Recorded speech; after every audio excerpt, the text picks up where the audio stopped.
Crime with Jess Rose. I'm here every Tuesday and Thursday, 8 p.m. Tuesdays are my request evening. Thursdays, stories that I like to bring to you. I'm also over on the TikTok, which is Jess Rose 5472, or you could join my Patreon, which is patreon.com/Jess Rose 5472. My brain flew away then. Or you could comment and subscribe. I'd appreciate that. Or you could just watch. I'd appreciate that just as much. So now I've got all that out of the way, I'm going to start this evening's story. And as the title says, it's the Heartbreaking Thomas Valva Story. Just a warning on this, it is absolutely, it's heartbreaking. It really is. Okay, but we're going to begin. Okay, so we have little Thomas Justyna Valva. Okay, born on the 14th of September 2011. He was born in New York. It's an American story. His mum, she'd come from Poland. She'd met his dad. Her name's Justyna Zubko. Dad is Michael Valva. Once they got married, she became Justyna Kubko-Valva. Okay. Now, he had, once they'd got married, I think they got married in 2006. They went on to have 3 boys. Anthony was born in 2009. Thomas was born in 2011, and then we had Andrew born in 2013. So they're in steps, they're 2 years apart, okay? Now Anthony, which as I've said, I think his name's Anthony, okay? So Anthony and Thomas, who Justyna does call him Tommy, he's very cute, but again, I only have heard his mum refer to him as Tommy, and people talking to his mum. I don't know if that's a name I can use for him, so I'm going to continue to call him Thomas, okay? Now, he's Anthony and Thomas, they had high functioning autism. Both boys did, okay? I don't know if I just mentioned that Thomas's middle name, Justin, he was actually named after Justyna, his mom. She says there's a video of her telling him, and she's like, do you know why you were called Justin? And she explains, when she realised she was having another boy after Anthony, she knew she wanted his middle name to be Justin. Okay, maybe she was expecting it would be a girl and she could name her Justyna. I'm not too sure, but that's who his middle name is named after. All right. Now she doted on these boys. Justyna did. You've never seen anything like it. She absolutely just devoted her life to these boys.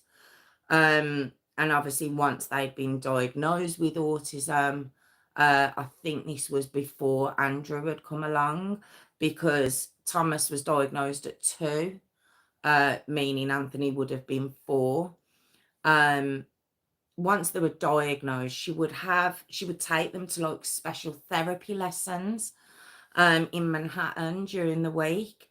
And she took them to every single lesson. There was never one missed. She just wanted the best for these 2 boys, and she knew that if she could get them the right help, that they could lead perfectly normal lives, and that's all she wanted for these 2 boys. Obviously then Andrew came along in 2013. Now Andrew didn't have autism, it was just the 2 older boys, okay? Now the therapy did them so good. It really did. They came along in leaps and bounds, academically, socially. It really advanced them, okay? Now, Thomas himself, lovely boy. I mean, all 3 were just adorable lads. Really, honestly. Thomas is cute, he's kind, very loving to his mum. I'm going to talk about Thomas at the moment, but this goes for all 3 boys. They doted on their mum as much as she doted on them. Very affectionate, hugs, kisses, running after her. You know, they were very, very, you know, sweet little family. He loved to draw. You know, he would draw little pictures and run up to show his mom, or he'd take him to the therapy sessions with him to show his teacher. You know, that was where he was very creative. Okay. Now you might be like, well, hold on a minute, that's 3 boys. There's mom. What about dad? Where's dad? Well, Michael was an NYPD police officer, and he didn't have any time for the boys. None. No, wasn't interested, especially when his eldest and his middle son were diagnosed with autism. He wasn't impressed with it, wasn't happy with it. From the impression I'm getting, was in complete denial. I think he thought if he just gave him a smack, it'd snap him out of it. That's the impression I was getting of him in the early days. And he was just a violent man all over. He was moody. He would hit Justyna often, you know, in front of the boys, beyond the back. It didn't matter. He was very, very hands-on with Justyna. He even pulled a gun on her and put it to her head in front of the boys. It's not a good man at all. I think, as I've mentioned, she did come from Poland. She wasn't working. She didn't have any money of her own. I suppose with 3 lads in tow, she just didn't know what to do. She knew if she left, would he let her take the boys? She wouldn't have any money to provide for them. You know, I think that was her concern. And Michael as well, he just wasn't a good guy. He was also a serial cheat. He was always cheating on her. She knew as well. Just not a good relationship, or, you know, the boys were in fear of him. It just wasn't good at all. But we get to December of 2015, and Michael files for divorce. It's crazy, the cheek of it, but he files for divorce. And in order to try and maybe get away with having to pay her any money, an alimony of any sort, or give her anything, including the boys, he files for divorce on the grounds of Justyna being a drug addict. The woman's never touched drugs in her life, and this is the route he went. He was playing dirty from the beginning. Now, they fought for custody of the 3 boys. And at this point, the 3 lads were aged 2, 4, and 6. And she didn't stand a chance. She genuinely didn't. She didn't stand a chance in that courtroom. He was a police officer. At this point, he'd started a new relationship with a lady called Angela Paulina. Now, it is said that he'd been cheating on Justyna with Angela. So no surprise there. But Angela herself, she had 3 children. She had 3 girls. So we had 3 girls and 3 boys, you know. She had twin girls and then a younger girl. Different dads. But the dads, so she was saying at the beginning, didn't want anything to do with the girls. So that was the story she was putting out there. Okay. And bringing this to the court, this new relationship with, you know, a ready-made family. He's got a good job. He's got good money. He's got good pension, all this sort of stuff. And then you've got Justyna, who basically didn't have anywhere to live at that point. She had no money, you know, and this is what he was depending on for the judge to say, well, you know, let's put the boys with you then, because obviously they're gonna have more comforts. It's just very, very crafty, you know, all of this. But they couldn't love them boys any more than that mom did.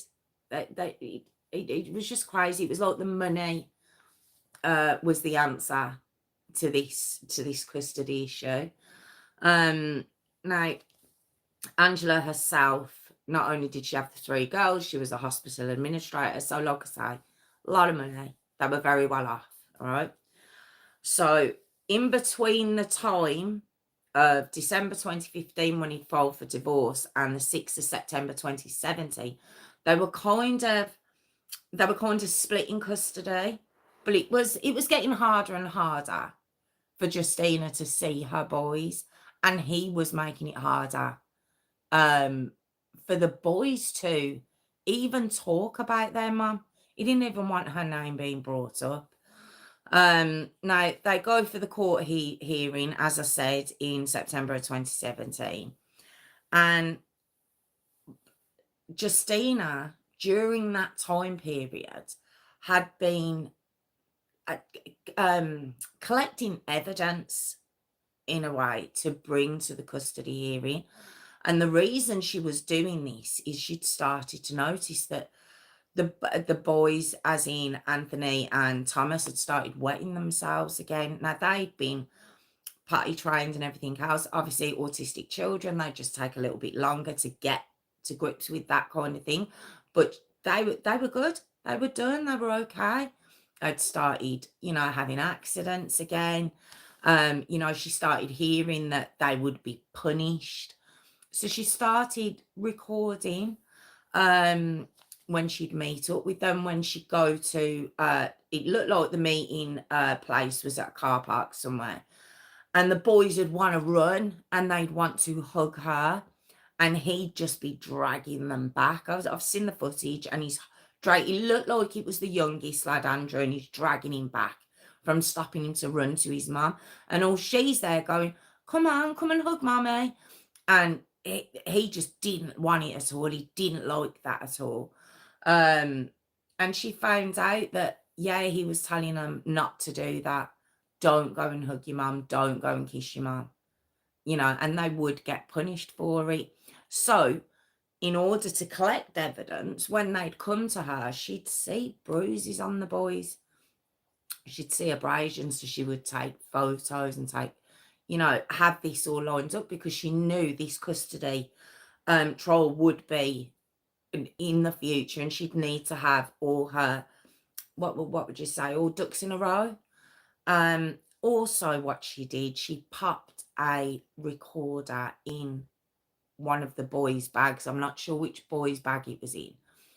And I've heard the footage of that recording.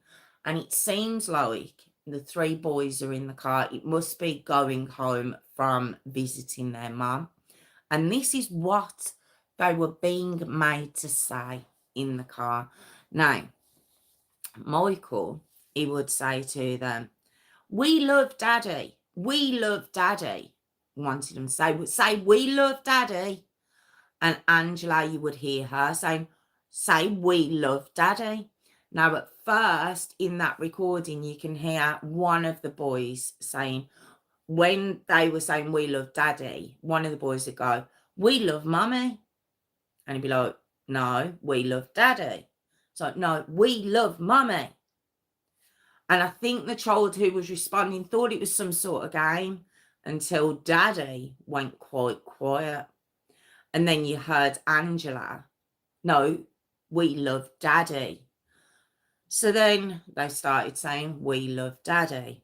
Okay. It wasn't just that. We love Angela. We love Angela. Okay. Then mummy is mean. Mummy is mean. Okay.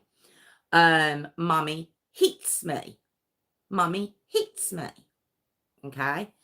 And she'd recorded all of this, and it's awful to hear. It's awful to hear the manipulation of these children. And it was like at the beginning of the conversation when they were, the recording, when they're answering back and they're saying, no, mummy loves me.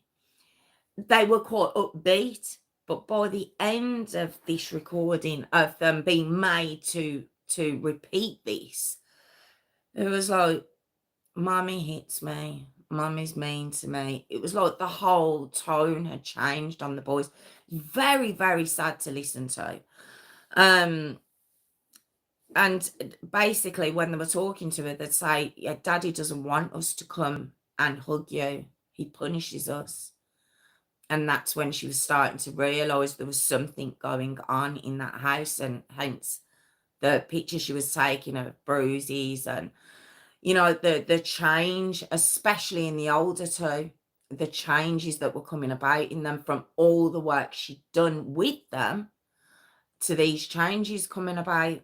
Now, Justyna brings all this evidence to court. She brings it on a flash drive. She brings, you know, everything she could possibly need. Judge wouldn't listen. Didn't want to know. Didn't care. Told her to be quiet. Stop talking. And he awarded custody to Michael after all of that. And this had been, she'd been doing these recordings for like 18 months for nothing. That was it. Job done. Custody goes to Michael. Now, she was allowed to still see the boys, I believe, at weekends at first. Okay. But that was only up until the 14th of January 2018. All right. And this was the last time Justyna got to see her boys for years. For a couple of years, anyway. And what it was is after that meeting, he sought a restraining order. And it was granted. No reason. I don't even know what the reason was. I've looked. I don't know what the restraining order was. I think I heard somewhere that he tried to say she was putting her hands on the boys. But this restraining order's brought into play. And she can't see her boys anymore. The reason it's so, I mean, it's so sad regardless, but if you can hear this woman and the way she spoke to her boys and the way, you could tell they were just her entire life, which is very, very sad. But now Michael and Angela, well, they've got the 3 boys to themselves now. Okay. Straight away, he takes them out of their therapy and special school, takes them out. And that, had, as I've said, had really helped these lads to come along. Well, he does that, and then he sends them into mainstream school that wasn't equipped to deal with children with autism. They weren't equipped for these boys. And that's where he sends them. As I said, I don't think he ever accepted that there was actually, they had an issue. They had autism. They needed help. I think he thought maybe he could just, it was a phase. He could phase it out of them. Or he just didn't care. I don't know, but he didn't want any part of it, okay? Now, they moved to a beautiful home, and it's a beautiful house. The road's called Bittersweet Drive. I've written drive, but part of me was like, is it Bittersweet Road? Is it Bittersweet Close? But the road name is Bittersweet. Couldn't have had a better name or sadder name for a road that these boys were living on. Okay. Now, at first, all the kids had bedrooms and beds and, you know, all 6 kids. Because don't forget, in this home, there's actually 8 people living in there. There's the 2 adults, which is Michael and Angela. And there's the 6 kids. Her 3 girls, his 3 boys. Okay. It's a big house. Beautiful looking house. Genuinely is a beautiful, you know, it said that Suffolk County is a very rich county within New York. But you can't look at the house the same once you know what went on there. And as I've said, at first, the boys were treated the same as the girls. Everyone was kind of getting on. The girls, you know, got on, the twin girls anyway, they were older. They got on very well with Anthony and Thomas. You know, it worked at first. They all sat down to get dinner together. Didn't take long, though. No, didn't take long. You see, Anthony and Thomas, as I've mentioned, they'd started to regress during this whole transition anyway, between their mums and Michael's. They'd started to regress as it was, but they were having accidents, which, well, Angela wasn't happy about that. Wasn't happy about it at all. And she decided, rather than, you know, they're having accidents, let's help them, let's make them know they can go to the bathroom whenever they want. You know, we need to sort this.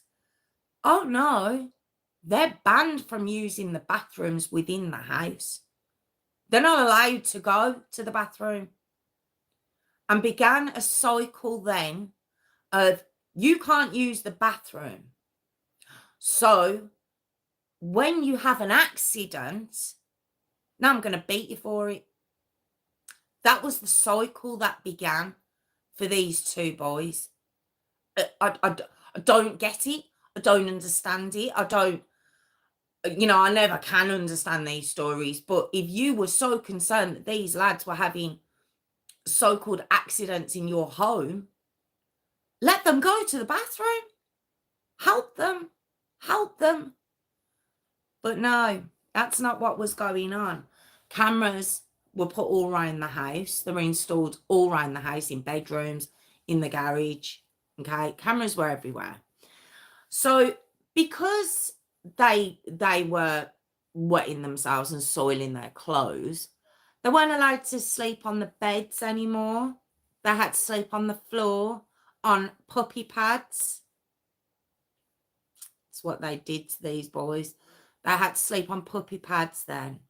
Okay. Which showed obviously how much they were regressing. And they were sent to school in nappies. They're 6 and 8 years old at this point, and they send them to school in nappies. Not all the time, just now and again. Just to embarrass them. Just to, because you can imagine, you know, we all know kids are cruel. We know what that would have done.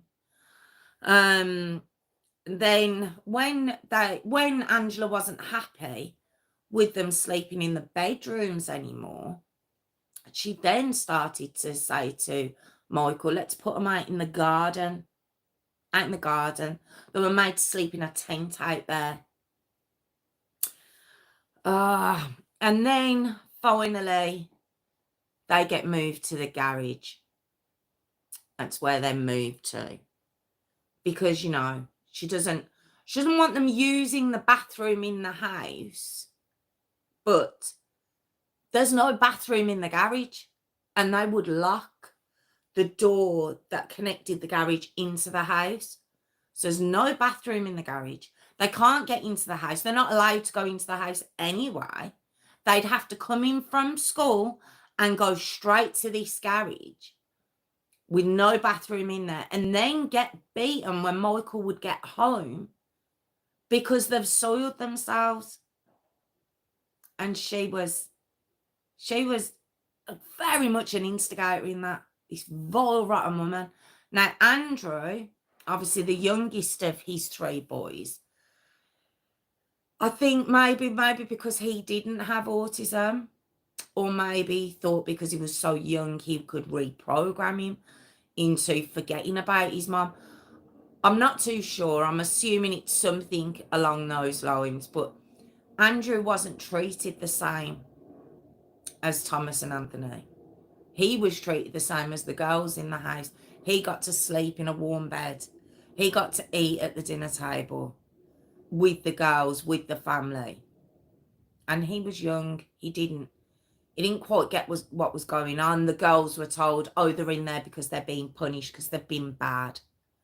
You know, this is what they're telling the kids within the house. Because obviously, these kids are like, at one point, you know, the other 2 boys were around them and they were eating with them and they were in the bedrooms. And now all of a sudden they're banished to the garage. And the kids have got to have asked questions. And it was just, yeah, they're bad. This is their punishment. Now, in that garage, it was a concrete floor.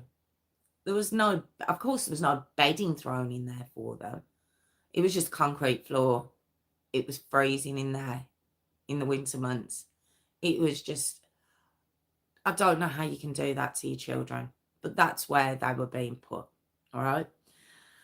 Now, as I've said, the other kids were being treated normal. But Anthony and Thomas, well, what always happens in these situations?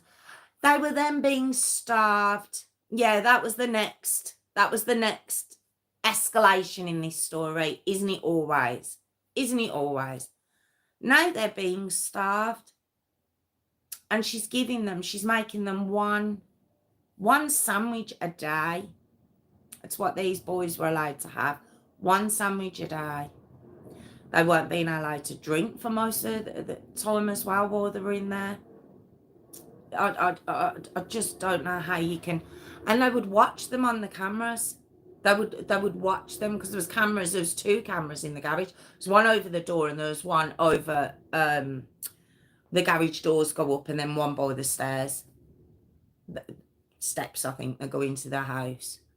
So we're watching them at all times. It's just sick. Now we get to the 5th of January 2020, okay? Anthony is now 10 and Thomas is now 8, all right? Now, as I've said, when they weren't in school, the boys were kept in that garage. They were starved. They were punished if they sold themselves. So again, that cycle is still going on. You're not allowed to use the toilet, but I'm going to beat you if you go to the toilet on yourself. And of course, that regression would have been getting worse and worse. You know, they would have slowly stopped speaking. You know, they slowly would have been going to the toilet on themselves. They would have been regressing now and not knowing what the hell has gone on in their lives. As I said, one sandwich a day. Oh, God. Now, the teachers, you might be wondering about teachers, because these boys were going to school. They were going to school. So you might be like, well, teachers, what's going on? Well, yeah, teachers were making reports about these boys to child services since 2018. We're in 2020 now. And they'd noticed, oh, they were so thin coming into school. They'd actually noticed the elbows protruding, the ribs showing. Now, it's not like this was hidden. Sometimes they'd be sent into school with urine-soaked clothes. Again, as I've said, we know kids are cruel. And some of the kids wouldn't want anything to do with them because they smell so bad. Yeah, they would be obviously starving. So they'd be eating out of the bins. They'd be eating off the floor. They'd ask their friend, well, I don't know if they had friends, but they'd ask other kids if they could have, you know, if they had any food for them.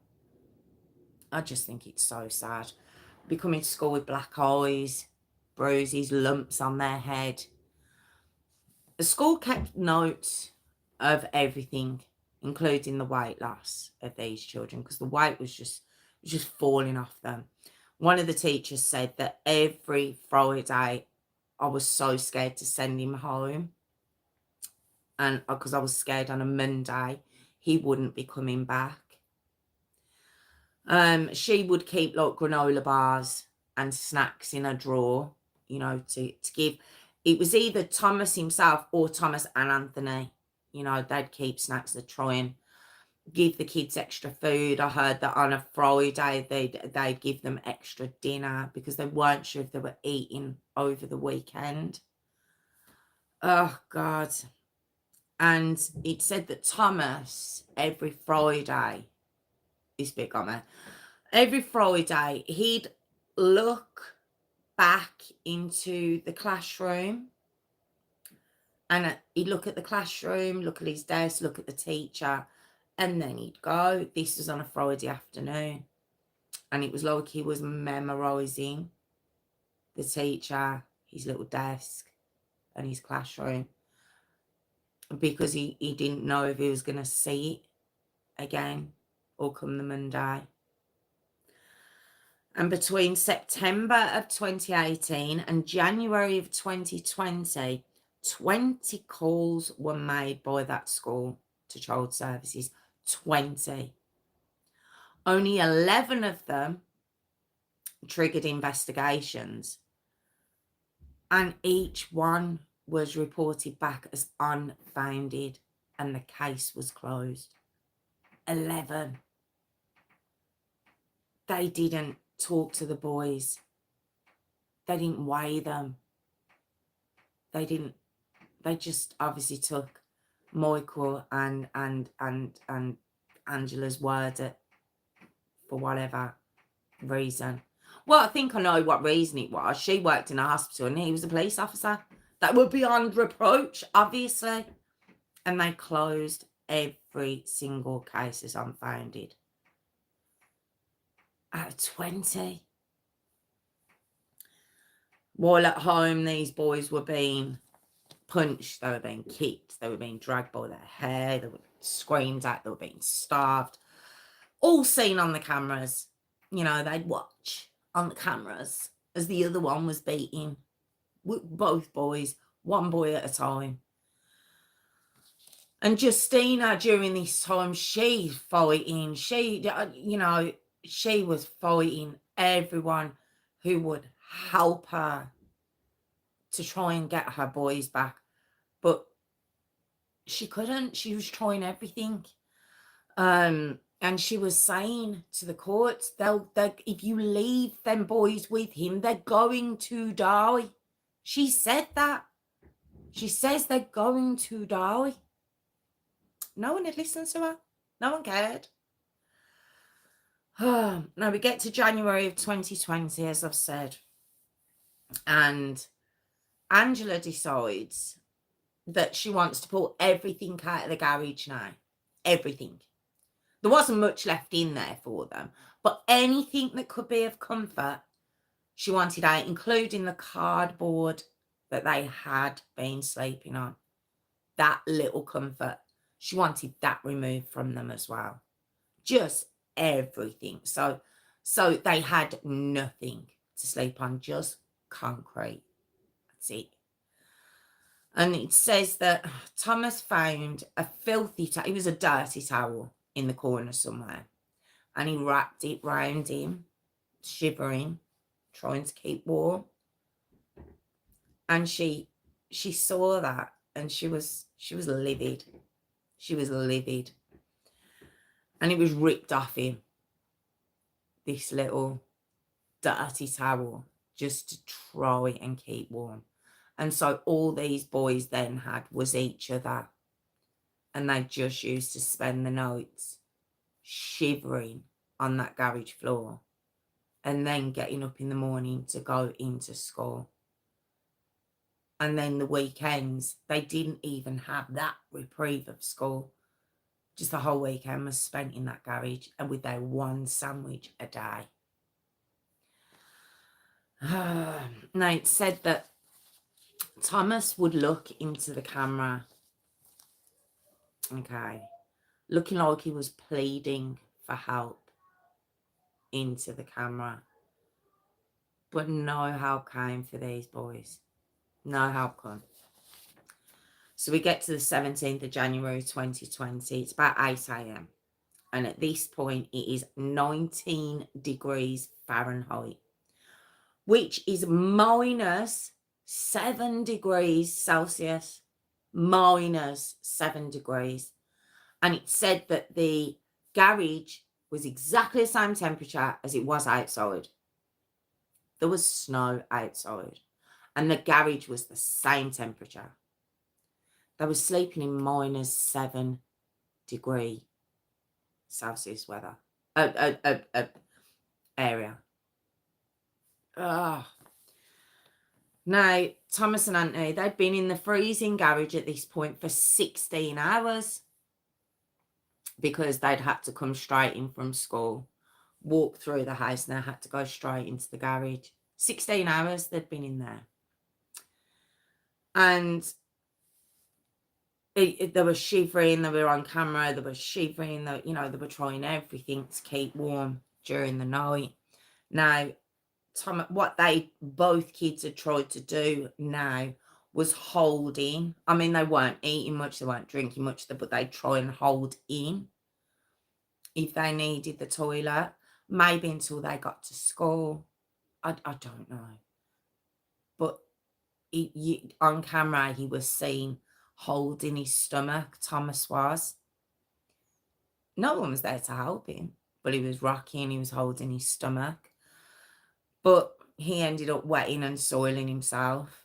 And what it was, this little boy's body was shutting down. Hypothermia was kicking in. Okay. Michael went crazy. He went crazy at the fact he's done this. He was screaming at him that he'd had this accident. I don't know why I'm saying accident. It's not an accident, is it?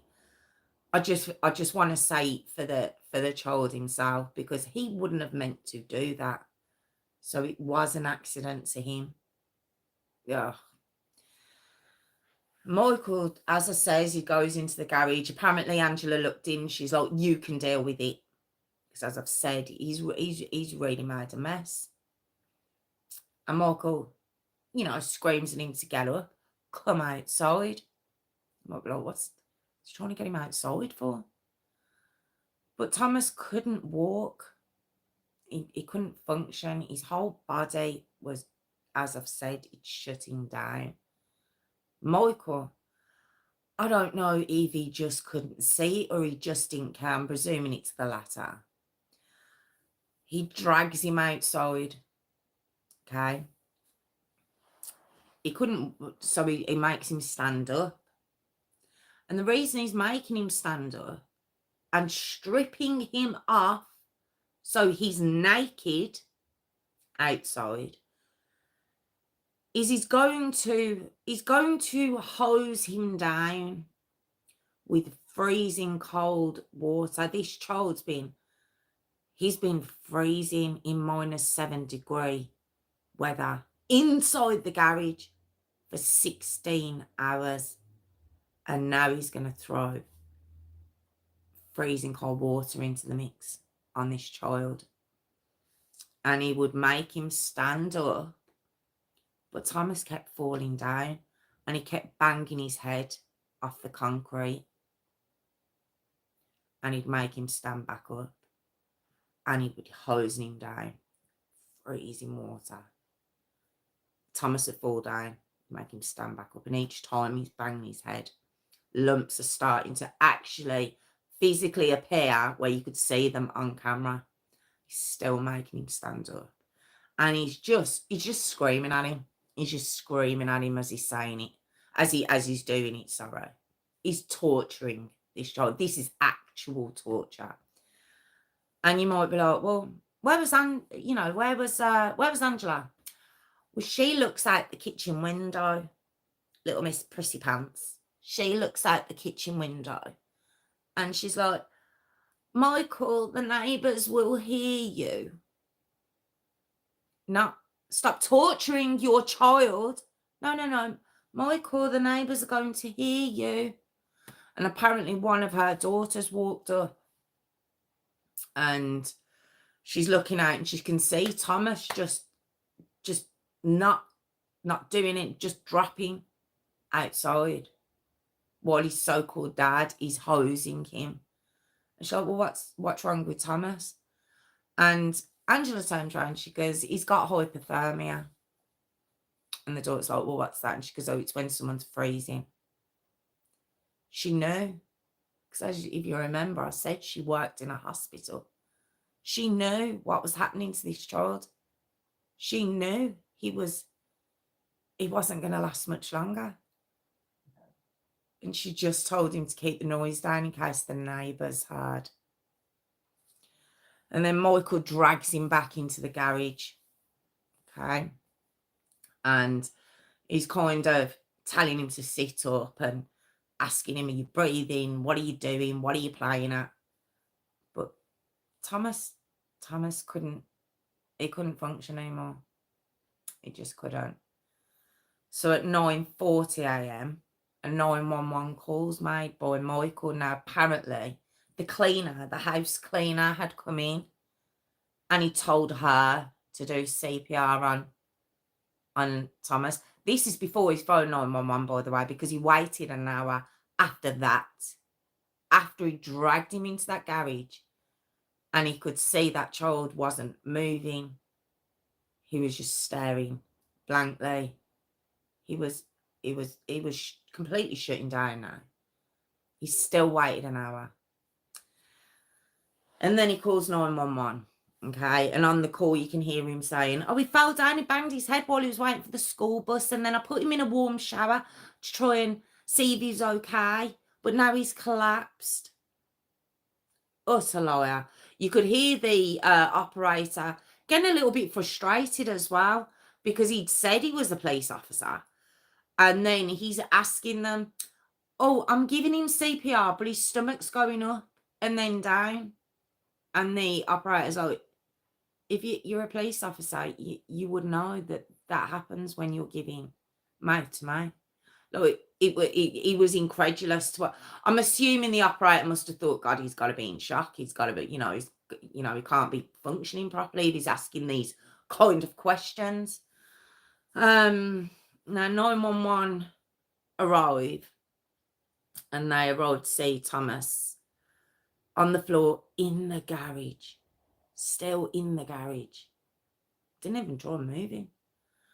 Half naked, with Michael going, I gave him a shower, try and show why his child's naked.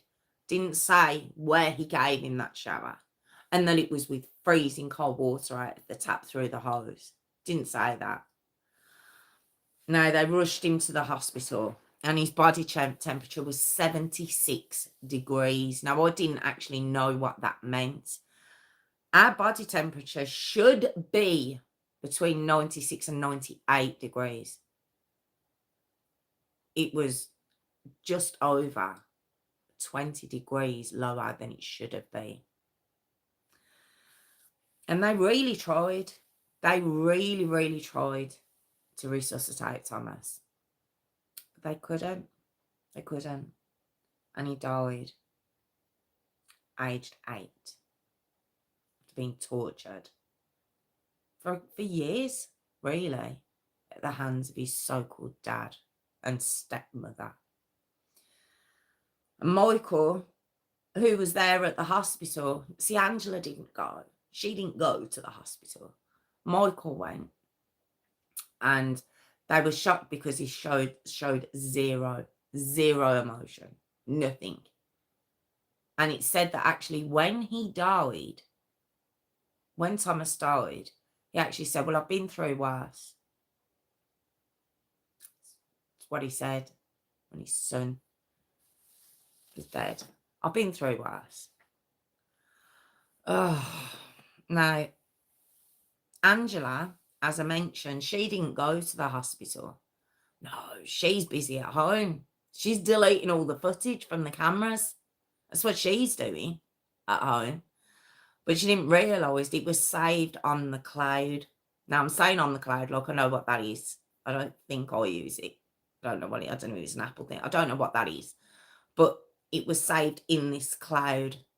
She didn't realise that. She was like me. She didn't know what that was.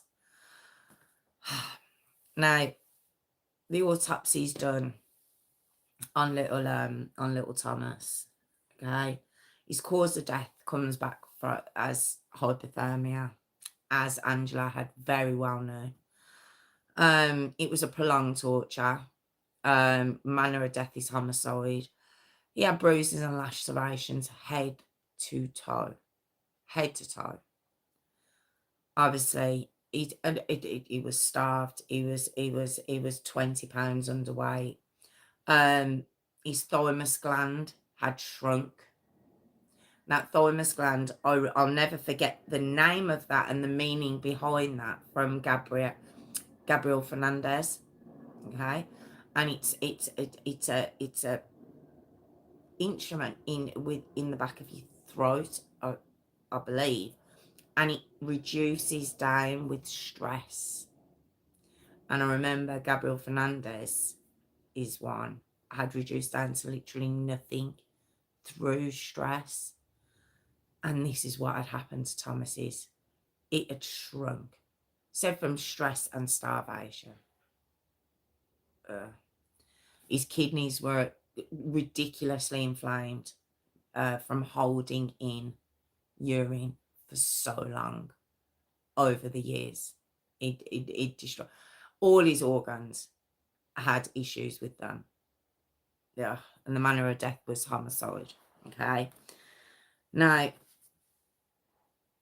the detectives, they find this footage that Angela tried to delete and thought she had, and they find hours of it, hours and hours of this footage. But it was so upsetting that these officers could only do it in half-hour segments of looking at these two little boys just shivering and half naked. You know, it's just, it's just very, it must have been heartbreaking for them to see. And also when they saw little Thomas staring at the camera, I believe it might have been the night before he was murdered, and he was just staring at the camera. Apparently it wasn't for long, but it was a pleading look in his eyes. No one helped him. So yeah, on the 24th of January 2020, they're both charged with second-degree murder. Okay.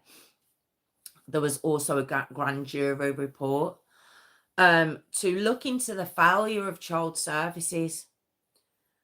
And as I've said, there was no medical exams done. There was no speaking to the kids. They didn't speak to Justyna. They didn't speak to anybody bar Michael and Angela regarding the reports that the school had been making. And they were taking their word for it. And nothing, even though these reports and this grand jury that was got together, nothing's done. Nothing came of it. No one got in trouble. There was no questioning of the social service workers, the child service workers who were supposed to be looking after the boys. Nothing. And we get to October of 2022. The trial for Michael is held. And in October of 2022, he's found guilty. February of 2023, Angela's trial is held. In March of 2023, she's also found guilty. And they are both sentenced to 25 years to life. Okay. 25 years, not great, but again, as I say, it doesn't mean they will be released after 25 years. It's just the earliest that they can apply for parole. And that's their sentencing.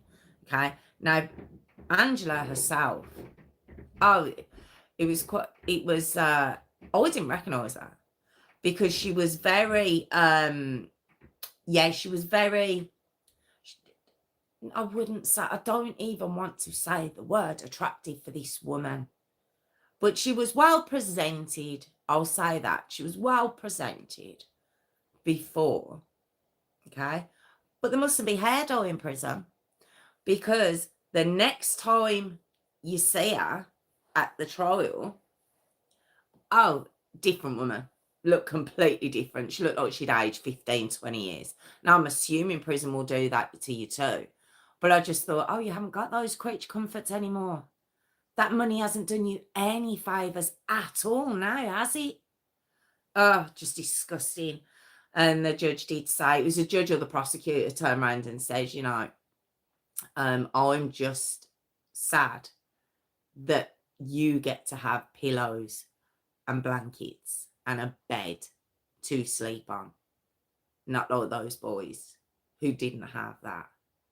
It's scathing to her. Just despicable. Okay. Now, in 2023, the House of Horrors, as it became known, and as I said, beautiful house. Absolutely beautiful house, but it takes on a different look when you know what happened within that home. And it was put up for auction, to be sold. It failed to sell. That was in 2023. Now, after the trial, Gino Kelly which was which was the dad of Angela's youngest daughter. Now, her daughters, if you remember, she had twins and she had a younger daughter. And I'd mentioned at the beginning of this that the dads hadn't wanted to know. Well, no, that wasn't the case at all. It was the fact that she wouldn't let those men have any access to those girls whatsoever. So when this happened, both dads of the twins and the dads of a dad of a youngest daughter, they were given custody of the girls.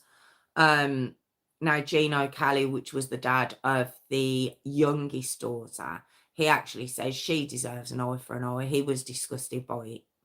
And he said, I knew she was, you know, a nasty piece of work.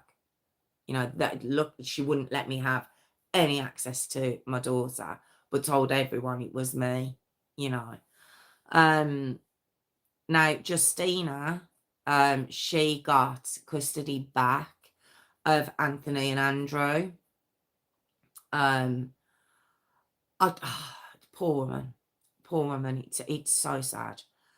And when she's talking, she says that Anthony, he just eats so fast now. Like, you're going to take the food away from him. And he's just, you know, the minute you put food in front of him, he's looking for his next meal. He's looking for when dinner's going to be, or when lunch is going to be, when's breakfast going to be. Like, he constantly wants to know that you're not going to take food away from him. He wakes up screaming, you know, calling out for Thomas. Ugh. Andrew, the youngest little fella, he feels guilty. And I just think that's really sad too. He feels guilty. And Justyna records a video of the little fella talking, Andrew. And what he'd said, he doesn't say this on the camera, but what he'd said was, why was I in a warm room while they were in the garage? Oh. And then on this video, and she's talking to him, you know, she's recording him, and she's asking him about the garage and stuff, and he says it was so cold, it was like there was snow in there without the snow. He said, and then she's talking about both boys, and she says, you know, were they hurt? And he goes, yeah, they had boo-boos everywhere, or just bruises everywhere, and lumps on them, lumps on their heads. Says they just everywhere. This is how he's describing it. And when she's asking, like, how long are they in there? And he's like, they were in there all day, every day. And when he was talking, he was going, Mum and Dad. And she doesn't sort of say anything at first. Justyna doesn't on this recording, but she then goes, not Mummy. And he goes, Angela and Dad. They'd got him to the point where he was openly calling Angela Mum. He was saying Mum and Dad.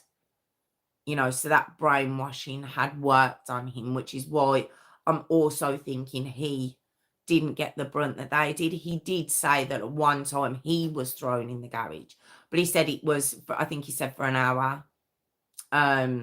So I think they thought they could brainwash him, but the older two. Or it was because they're autistic. I don't know why them two got it.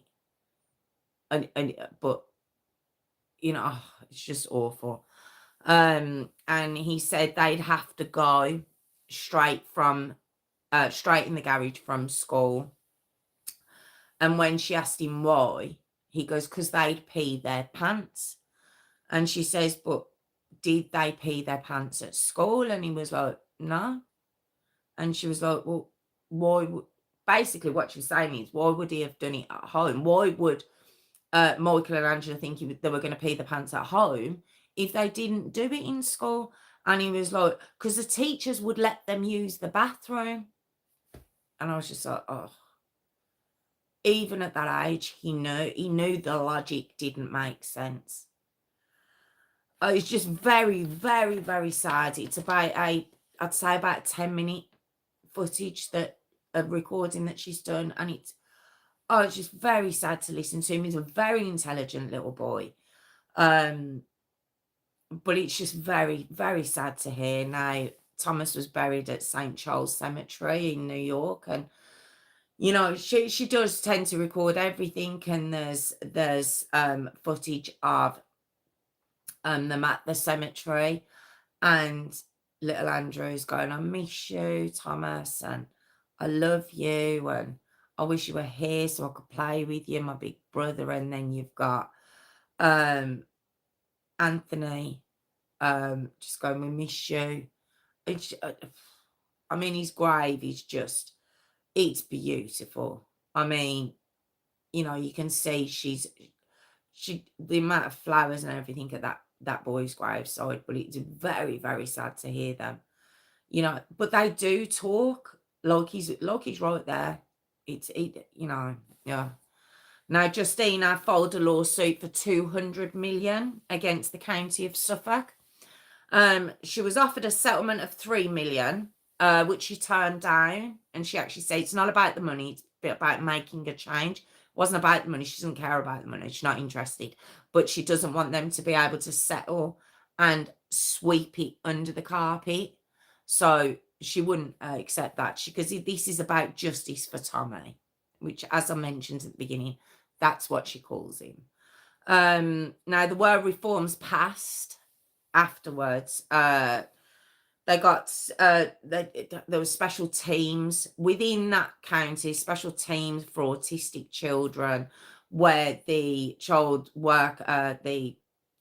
social worker would only have a maximum of 12 kids per social worker. As we know, it's normally triple that. There would be a review of that child after 4 complaints. Four complaints. I don't know what that review means. Does it mean when they all get together? It could mean that. And there would be mandatory winter checks in places that didn't have adequate heating.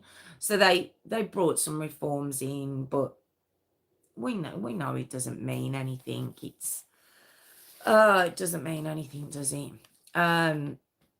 It's just such a sad case. There's lots of footage online of Justyna and the recordings that she did, and also lots of videos. Like I say, it seems like she did video everything. Lots of videos of Thomas himself. Adorable. So clever as well. All 3 boys, very clever, really well spoken. I just don't understand why. But that was the Heartbreaking Thomas Valva Story. Just thank you so much. Thank you so much for joining me. I genuinely appreciate it. I'm here every Tuesday and Thursday if you want to join. But thank you so much, and I will see you next week. Thank you so much again. Take care.